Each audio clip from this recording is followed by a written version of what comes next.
Combat, उन सब के अंदर आपको एंट्री मिलती है। ठीक है, तो चलिए साथियों, आज का मोटिवेशन क्या कहता है आपके लिए, जरा उसे जानते हैं। आज का मोटिवेशन है, आप हमेशा इतने छोटे बनिए कि हर व्यक्ति आपके साथ बैठ सके, और आप इतने बड़े बनिए कि जब आप उठें तो कोई बैठा ना रहे। यहां पर आप इसका लिटरल सेंस निकाल सकते हैं। लिटरल सेंस का मतलब हुआ कि यार अच्छा कि हम गए तो सब लोग खड़े हो गए। हमारे यहाँ उल्टा होता है ना, हमारे यहाँ उल्टा ये होता है कि आप गए यानी आप गए तो सब खड़े हो गए, ऐसी फीलिंग आनी चाहिए, नहीं है ना। तो मेरे प्यारे साथियों, ये सेंस जो हमने यहाँ लिखा है, इसके बहुत सारे सार्थक मायने हैं, इन्हें समझने का प्रयास करिए। यहाँ इस बात का बिल्कुल अर्थ ये मत निकालिएगा कि जब आप उठने शुरू हुए, वहां से खड़े हुए, तो सब लोग वहां पर जो है आपके सम्मान में खड़े हो गए, बिल्कुल नहीं। यहां पर सम्मान से आप सीधा अर्थ निकाल सकते हैं, वो तो सही है, लेकिन वास्तविकता में साथियों ये समाज के लिए एक कथन है कि आप जब भी अपने आप को कुछ बड़ा करते हुए पाएं तो आपका खुद का ही विकास ना हो रहा हो, आपका ये विकास आपके उस समाज के भी किसी काम का हो जो आपके साथ नित्य जुड़ रहा है। जिस प्रकार से एक शिक्षक और विद्यार्थी का संबंध है, जितना शिक्षक खुद पढ़ता है, भाई मैं आप लोगों तक कोई भी नॉलेज, ऐसा तो है नहीं कि ये नॉलेज बिना पढ़े मुझे आ जाता होगा, बहुत रिसर्च लगती है जब तक आप तक ये नॉलेज पहुंचता है। तो ऐसी स्थिति में जितना नॉलेज मैंने प्राप्त किया उतना आपको भी दिया, तो मेरा भी एनलाइटनमेंट हुआ, चीजें मुझे भी पता चली और आपको भी पता चली। वास्तविकता में ये समाज इसी क्रम में अगर चले तो देखिए ना, दुनिया कितनी खूबसूरत हो जाएगी। आज विचार कीजिए कि आज हमारे देश की दो प्रमुख कंपनियां कोरोना वैक्सीन बना रही हैं। हमारे यहाँ पर सीरम इंस्टीट्यूट बना रहा है, भारत बायोटेक बना रहा है, अब डॉक्टर रेड्डीज भी आ गया है।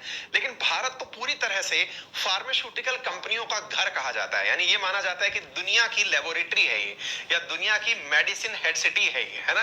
तो ऐसी स्थिति में जरा सोचिए कि तीन कंपनी उठने के साथ साथ अन्य कंपनियों को भी अपने साथ लेके उठे। इतना बड़ा बिजनेस करने के साथ में अगर ये और कंपनी के साथ में लेकर के चले तो सारा समाज की कल्पना करिए कि क्या कोई वैक्सीन के अभाव में पीड़ित रह पाएगा, है एक अपने आप में बड़ी बात।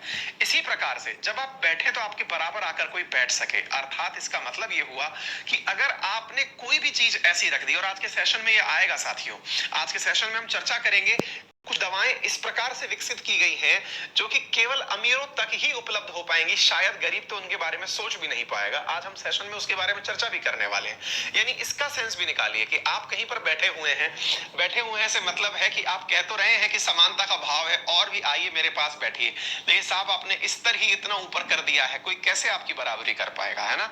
तो जीवन में भी ये कथन सत्य है कि आप अपना मूल स्वभाव इतना अच्छा रखें कि आपके साथ किसी को भी एडजस्टमेंट में किसी प्रकार की दिक्कत ना हो।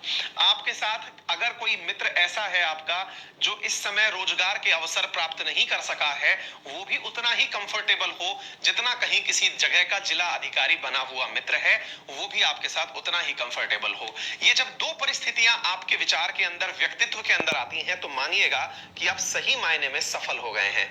और जब वास्तविकता में आप इतनी सफलता अर्जित कर लेते हैं तो लोग स्वतः ही प्रेमवश, दयापूर्वक, करुणापूर्वक आपके प्रति आत्मीयता रखते हुए स्वतः ही आपके साथ चल खड़े होते हैं, उठ खड़े होते हैं। तो मेरा मानना है, और जीवन के व्यक्तिगत रूप से इस अनुभव को मैं साझा कर रहा हूं, कि व्यक्तित्व आपका कितना अच्छा है इस बात का अनुभव इससे होता है कि आप अपनों के बीच जब हैं तो आपका पद, आपका जो ऑरा है वो आपके अपनों के बीच भी है, या फिर आप एक सामान्य व्यक्ति के रूप में उनके बीच।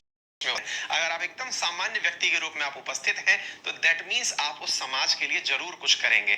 आप बन गए एक 3 स्टार या 2 स्टार और घर में जाकर के भी आप अपने घर में भी रौब गांठने लगे, इसका मतलब आप कुछ बने ही नहीं हैं, है ना। तो ये सब बातें हैं, भविष्य में जब बनिएगा तो इन्हें थोड़ा सा ख्याल रखिएगा, ऐसा ना हो कि घर में भी आप थानेदार बने घूम